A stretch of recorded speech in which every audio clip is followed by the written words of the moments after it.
This happened about 10 days back. Before the show started, we were talking about my mother, and I was telling you about how my mother loves all sorts of esoteric arts. She's very fascinated by tarot, she's fascinated by pranic healing, by feng shui, and she has studied feng shui and she's been practicing it for close to 2 decades. So about 7 years back, she had told me that so feng shui mein wo ek cheez hota hai which is like a turtle, uh, and it's sort of open. So you write down your dream or your wish on a piece of paper. You fold it, you put it in that wish turtle, and that you place that turtle at a certain like place in your house. So I had come back home from a long day of work, and this is literally 10 days back. And my parents were sitting at the dining table, and I joined them.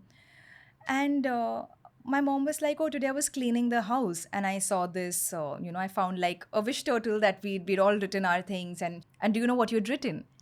And my mind has gone to all the possibilities that 7 years back wala me could have thought of or wanted. And I'm like, "Oh God, I hope it's not something awkward. I don't know what I've written." And I was like, "What is it?" And she was like, "You had written that I really want to do a film with Prabhas." Oh, wow. And Ranveer, I didn't even remember it, but I remember watching Bahubali when it had come out, and I'd loved Bahubali. And I thought, and Prabhas was like that film propelled him to become like the biggest star in India.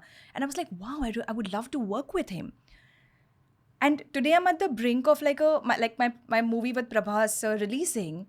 And I'm like, damn, I didn't even know this is something that I wished for. And did it happen immediately? No. Did it happen in 3, 4 years? No. It took its own sweet time to happen, but it happened. So the only thing I feel we can do is just sort of, put it out there and it'll happen when it happens. You said something about turtles. I had like a very magical life experience recently. I was in Sri Lanka for 2 weeks. Okay. And on our second or third day, we were going back to the hotel room after dinner. Okay. And there's a white sand beach. It's a place called Bentota. And then there's your resort. And between the resort and the beach, there's this patch of grass. Okay. So we were on the white sand and we were about to go into the hotel. And then we saw this big dog kind of shadow moving on the beach. Okay. Acha. And I put my flashlight on it. And I thought it was a big dog, but it was a huge turtle, Oh, wow. which had probably like laid eggs. And I didn't want to go and bother it. But we saw like a big wild turtle, which was like bigger than your average stray dog. And then we just stared at it for like 5 minutes. Oh, how lovely. Didn't huh? disturb it. What a lovely experience to have. But so much of my heart healed just looking at that turtle. And that answered that first question about existentialism. That I think these moments in life are way more important than what you win or lose at in your career. Because the goal there is just to work hard and keep doing things without expectation. But these are the moments that life gives you. I think with That's so age you start beautiful. appreciating the little things. You do, and you want. Um, Life is just a collection of these kind of moments. In retrospect, it's things that really moved you, things that like the unplanned, beautiful things. But I do feel like Gen Z really has this sort of an approach to life. Yeah. They're I more can sorted. You had a moment like this turtle moment,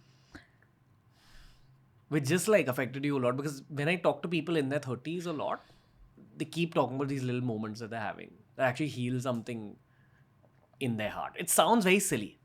These kind of tiny moments, non-materialistic I've moments. had so many of them, yeah, and that's why I love traveling. I love traveling, and I hate the kind of traveling where मुझे resort में जाके नहीं बैठना है 3 दिन. Like I don't have the patience for it. I love just constantly moving, diving into places, going to places that nobody has that are lesser explored. Like, Right after college, I remember traveling to very remote parts of Ladakh, and it just took my breath away, Ranveer. Have you been? not yet. Not yet. Yeah. Oh, you must go. I remember doing Ladakh, thankfully, before it got crazy with tourists. And I felt like this every day. Yeah. I would just wake up, see the mountains, and I would just be like, where am I? This doesn't even feel like Earth. Do you have a moment from your Ladakh adventures which was very, very fascinating? I remember going to this really small village called Turtuk, which is on the border of like India and Pakistan. लेकिन रणबीर आप वहाँ जाओगे, the people there, because they've come from the mountains and generations earlier, they must have traveled from maybe Mongolia or like Afghanistan, like certain those parts they don't even look in. Like the ethnicity is so different. And that place just took my breath away. It was this small, quaint village. It didn't look like a quintessential Indian village or, anything I'd seen actually, nestled in the valleys of, these large mountains. The people are dressed in like, very tribalish attires. The kids have like pink apple like cheeks, like how you see on like Mongolian kids and all in pictures, like those kind of features. And I remember walking around the village, no tourists, nobody. And there are like apricots fresh off the tree. So if I was hungry and I could just like pluck apricots, and the air is so clean, the place is so clean, I would just eat it. And it was just something else. It was like being lost in like a lovely different world. So I remember feeling this there. I don't mean to be morbid with this question, okay? But hypothetically, when you're on your deathbed way later in life, will you remember the movies you've done more or the travel more? More than the movies, the experiences and the memories I have while filming them, and certain friendships that I have, like certain lovely moments, that will always stay in my heart. Not the movies in terms of filmography, ki yaar, wow, kya filmography kiya, or like whatever the equivalent turns out to be, we don't know. But I think it's the memories. It's always the, be it travel memories or be it memories related to cinema. I think it'll be an amalgamation of all. He seems like a guy who is both physically daunting as well as emotionally very evolved. I don't know his emotional aspect too well. I'll be honest. I've known him in a purely professional capacity, not too well as a friend either. So I don't know. I genuinely don't know. How was it working with him?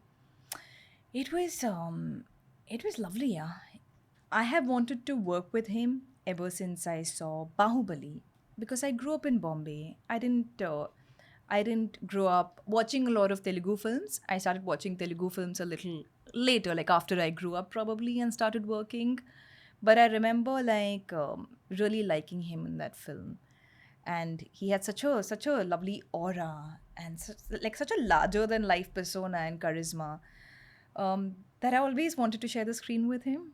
And so when this film happened and when I sort of like met him on sets for the first time, and I always thought he was very shy and introverted because that's what like people say about him. But he's a fantastic conversationalist. He can talk really well and he's a very good listener.